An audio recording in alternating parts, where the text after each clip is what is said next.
The redefinition of tolerance in this case means intolerance. Intolerance of nationalistic views and hypersensitivity to anything remotely sympathetic to nationalism. This redefinition of tolerance manages not only to promote oversensitivity, but to promote insensitivity at the same time, creating the ultimate negative polarity of the heart chakra. Oversensitivity to all things foreign and insensitivity to all things domestic. An example of insensitivity being former Home Secretary Jack Straw saying, quote, "The English as a race are not worth saving," unquote. This traitor is of course Jewish, and would no doubt react negatively if someone were to state the Jewish as a race are not worth saving. But to be fair, I could have picked any number of quotes from non-Jews, but people have been desensitised to anti-white behaviour, while they're oversensitised to any criticism of Jews. So this example is just to highlight that point. In a sane world, we should all be able to say what we want about each other. But as I said, this is not a sane world. It is a shame that cultural Marxists have tainted the word tolerance, because in truth, it is tolerance in its original authentic definition, which oversensitive types cast into the shadow. Lack of self-love is the overall dysfunction from which this stems, and on a national level, lack of love for one's own people, self-hatred, and hatred of one's own race or ethnicity. If you can convince an entire nation to hate themselves, then of course they won't object to being blotted out of existence. They will sit there and cheer on their own demographic decline, thinking that they're doing the world some massive favour. They internalise the internationalist ideology of one global race, no diverse peoples, happily allowing their own nation to be assimilated, which is to say, incorporated. The possessed individual passively allows himself to become incorporated into oneness, while the possessed nation, likewise, passively allows itself to be incorporated into oneness. Those who seek this oneness often claim that individual identity is an illusion. Those who advocate internationalism claim that national identity is an illusion. They might not outright use the word illusion, but they'll keep asking you to define what it is, implicitly stating that it's an illusion. When these people say that there is no such thing as a national identity, and they try to make you define it in an attempt to trip you up, what they're effectively doing is trying to trap you in dogma, to ground the hog, so to speak. They want you to point to some particular aspect of your culture and define that as the culture itself. Some archetype, some cliche or stereotype that they can get their dirty little mitts around.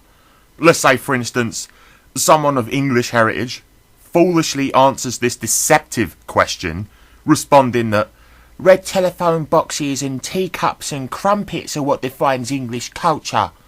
Well, then they would say, aha! I haven't seen you drinking any tea lately, or eating any crumpets. So you're not British, you're not English. Now, obviously, this is very childish, very silly. But that's the mindset that you're dealing with here. These people are so short-sighted, so myopic and small-minded, that if something doesn't fit into a pre-packaged, cliched box, they can't grasp it. It's intangible to them. And so they say it doesn't exist. Now, to some degree, it's an existential belief, in that an existentialist denies that there is an inherent inborn nature or essence to an individual, believing that we should just make it up as we go along, except that they're applying it on a national scale, claiming that there is no national identity, no nation. It's a bit like accusing a Christian of not being a real Christian if they don't attend church. What these shallow-minded social toddlers don't seem to understand is that culture is constantly in flux. It is fluid and cannot be defined by any of its manifestations. It's like the sea. The sea is fluid. You can scoop some water up, but the water that you scoop up does not define the entire ocean. Likewise, England is not defined by tea and crumpets. Now, that's certainly a manifestation of our culture, but it's not the definition of our culture. To define it as such is to make a dogma out of that culture, to turn what just is into just ice. The only viable response to the question of what defines a nation and its culture is its people. We define our culture. It comes from us, the ethnic majority of a nation. And when you take us out of the equation, there is no nation. Just a shadow of what used to be. An amalgamation of different cliches and stereotypes, and the remnants of the past. The people are fundamental. If we allow ourselves to be overrun, our nation will cease to exist. Those who pose the question, what defines a culture, do so to trap you in dogma. And the only reason they do that is because it's easy to attack a dogma. It's a tangible thing. They can grab hold of it and smash it. So when they reach out with their grubby little paws and they take a scoop out of that seawater, they seek to turn that seawater into a dogma. Just so they can attack it. Meaning first they isolate it by separating it from the sea, and then the equivalent of turning it into a dogma would be to freeze it so that it is just ice. And that way they can smash it in a childish nihilistic fit of entropic destruction. Now, one thing will make it harder for them to achieve this, and that is the fact that seawater is salt water. If you remove the salt, it's a lot easier to freeze that water. So what does the salt represent? It represents us, the people. We are the salt. In order to more easily freeze the water, they would first have to desalinate it. In other words, to get rid of us. To remove the salt, the people. It is the people that define a nation. Just as it is the essence, the intrinsic nature that defines the person, the individual. It's all the same because it is all fractal. Be very wary of people who peddle oneness. They try and act like they're all so enlightened and selfless. But in truth, they are some of the most selfish, inconsiderate people you will find. They have no regards for individuality or national identity, and they are used to having people pat them on the back and tell them how wonderful and unique they are. This is that absent-minded insensitivity I talked about, born out of impressionability. Real love respects the boundaries of others. These people don't. Real love radiates out of the centre, refracts, and gives birth to multiple different colours, appreciating each colour in its own right. These people hate that and want to mix all the colours together, effectively blotting them all out of existence forever. Don't fall for the bullshit. Evil comes in the name of love with fluffy feel-good slogans. But love is not a slogan. It's not an emotion. It's not there to make you feel good or feel bad. Love is a state of being that just is. Evil is a state of being that's just ice, because it's very cold and has to isolate you before it can smash you into a million pieces and reshape you in its own image. When you're in the image of evil, you empathise with it and you melt into it, meaning you become one with it, incorporated, possessed. Evil has to work very hard to remove the just is from the hearts of mankind, placed there by the Creator. There's no rest for the wicked, so don't let them catch you sleeping. Understand that when I equate evil with just ice, what I mean is that is what it requires from you. Evil can come at you cold, hot, warm or cool, whatever it takes to win you over. But ultimately, you must first be frozen. The oversensitive ice is that which can be broken or smashed easily, because the oversensitive heart is fragile. The insensitive ice is that which is rock solid, impenetrable. It cannot be broken. However, the insensitive ice is already shaped in the image of the Antichrist spirit, because it is shaped by the dysfunctions of the other chakras. So it's like a freshly cut key, ready for the lock of the Antichrist consciousness. One is broken and then rebuilt in the Antichrist image, while the other is readily made.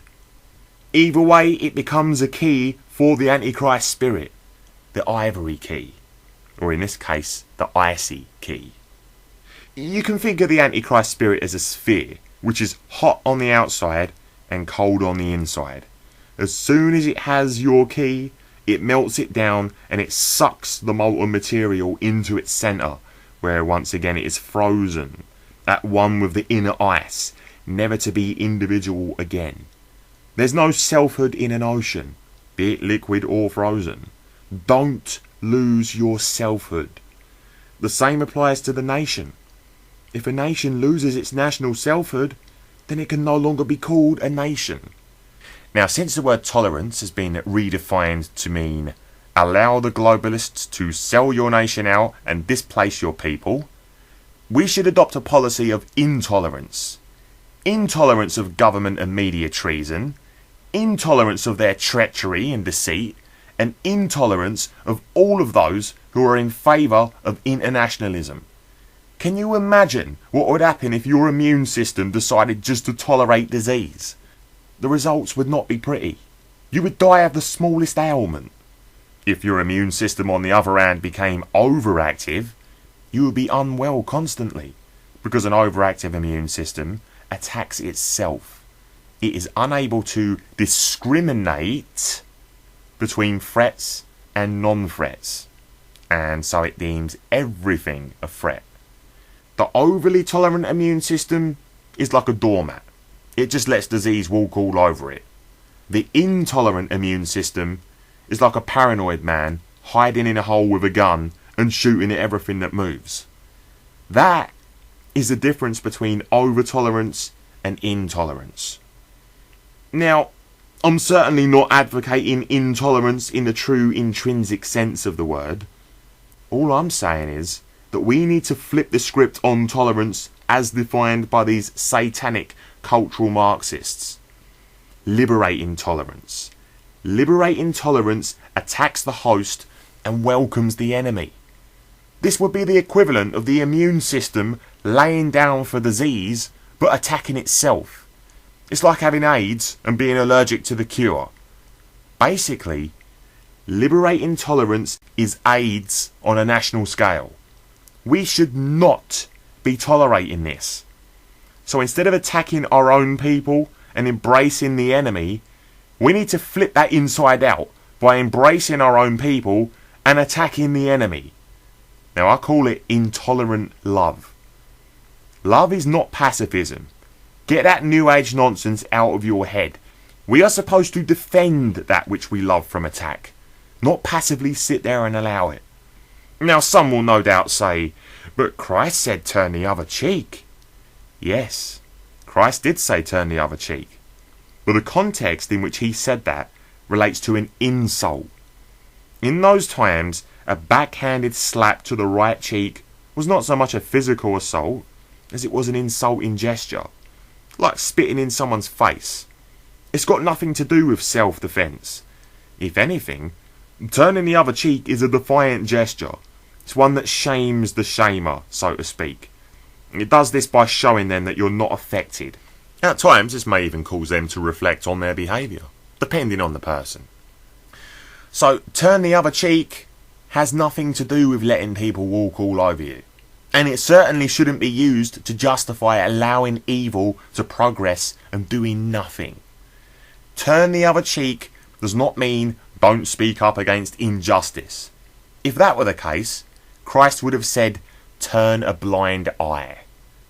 Christ was no pacifist. If he were, then he wouldn't have chased the money changers around with a bullwhip. Hardly the actions of a pacifist. When you speak up for the truth, you will be taunted, mocked, shamed, and ridiculed.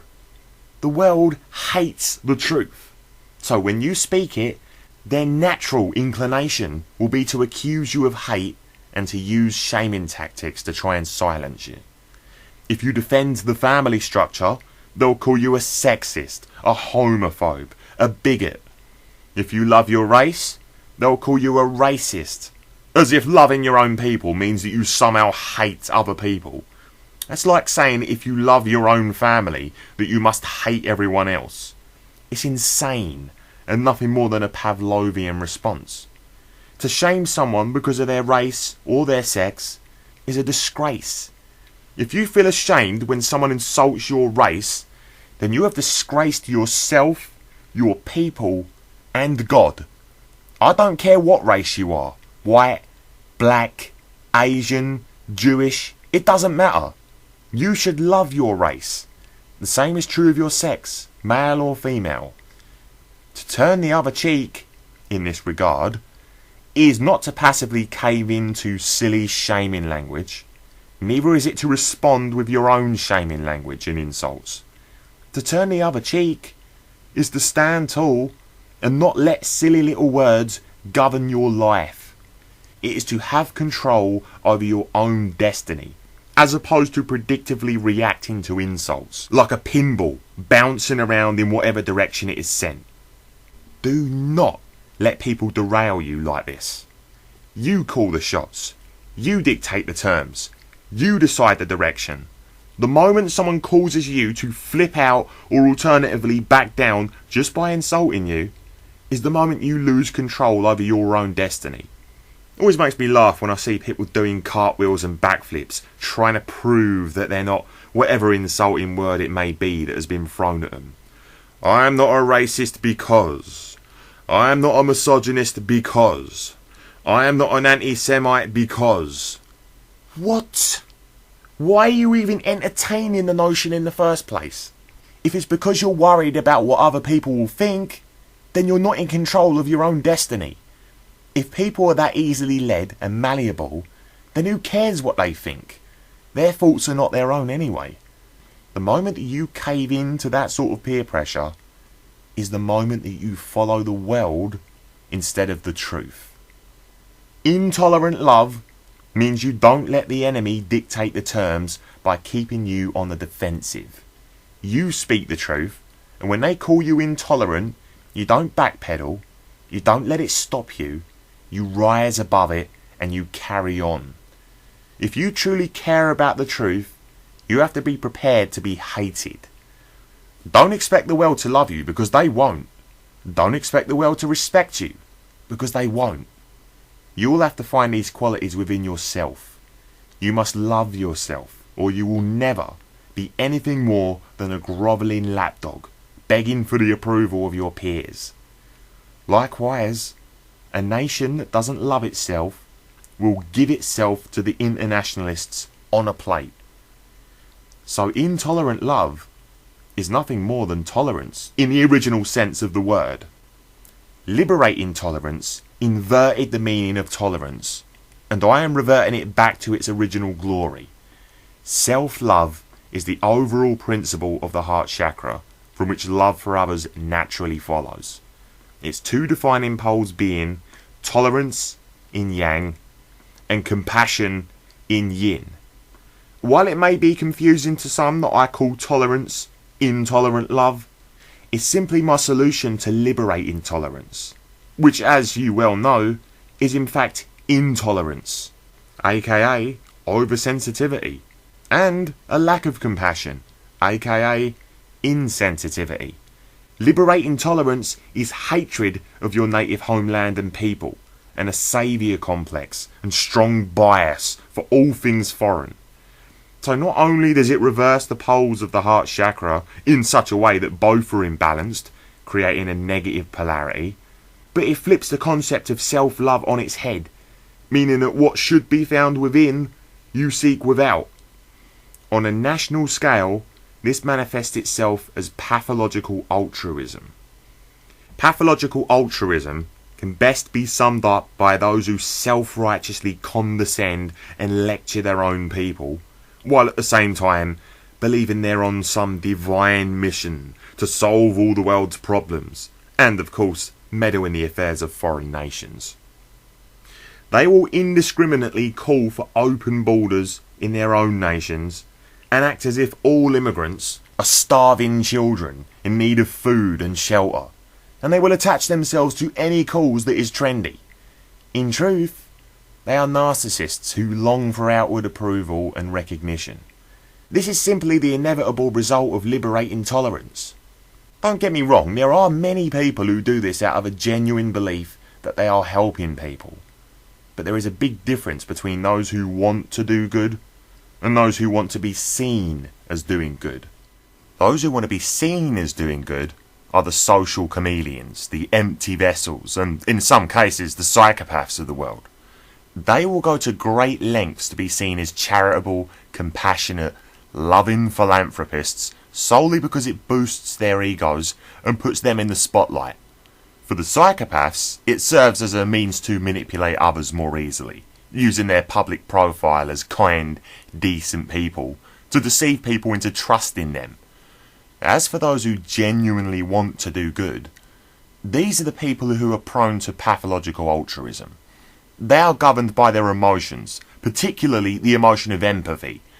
They are taught to empathise selectively, showing empathy for the foreign, but not for their own people. Nationalism is verboten to them, because they view it through a glass darkly, and that glass is their misdirected empathy. Nationalism constitutes the collective shadow that they so ardently reject, yet so critically need. This misdirected empathy is not born of love, it is a symptom of the shadow that they reject, which they desperately try to separate themselves from, and in doing so are unwittingly governed by that very shadow. Why? Because just as you cannot truly love other people if you do not love yourself, you cannot love another race or culture if you do not love your own. One who does not love themselves desperately seeks the approval and validation of others.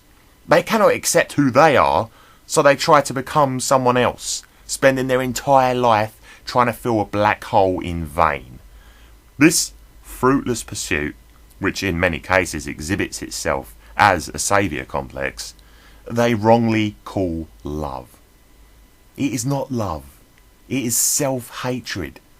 There is nothing loving and certainly nothing compassionate about that. Pathological altruism is the national equivalent of this. At this juncture, you must ask yourself the question, are you identifying with other cultures and nations because you love them, or are you merely trying to latch onto them and play saviour to fill the void left by the rejection of your own nation? Given the current self-loathing milieu in the West, I doubt it's because you love them. Intolerant love is what is needed, and love just is, aka just is. The just is what some would call natural law. Do you remember what I said in Appledore? How after the fall of man, what once should have been innate to us became rules, regulations, commandments and laws. Well, the same principle applies with mass immigration and race mixing.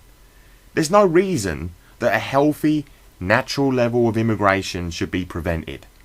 What I mean by that is people that come to be a part of the nation, who assimilate and have something to offer. That is natural. It happens. It just is. However, mass immigration is not natural. Mass immigration is a weapon used to destroy a nation by displacing the native population. This is not natural. It is a deliberate and calculated act of treason. Conditions are applied to attract hordes and hordes of immigrants who otherwise wouldn't have turned up in the first place. Meanwhile, the native population are cut off from their roots, isolated. Nothing about this is natural. Nothing about this is just. Therefore, it cannot be said that it just is. It's simply just ice. Likewise, if two people of different races meet and fall in love, who is to say that they should not be together? There will always be and has always been throughout time, spontaneous occurrences like this. It happens. It just is. However, when race mixing is used as a weapon to deliberately and systematically blot a race out of existence, in no way, shape or form is this the natural order of things. It cannot be claimed that it just is. The same is true of those who seek to feminise males and masculinise females. Messing with the natural functions of the sexes is not justice, it's just ice. There will always be the odd tomboy, there will always be the odd effeminate male. It happens, it just is. But artificially promoting it and socially engineering people from the ground up to accept it, no. There's nothing just about that.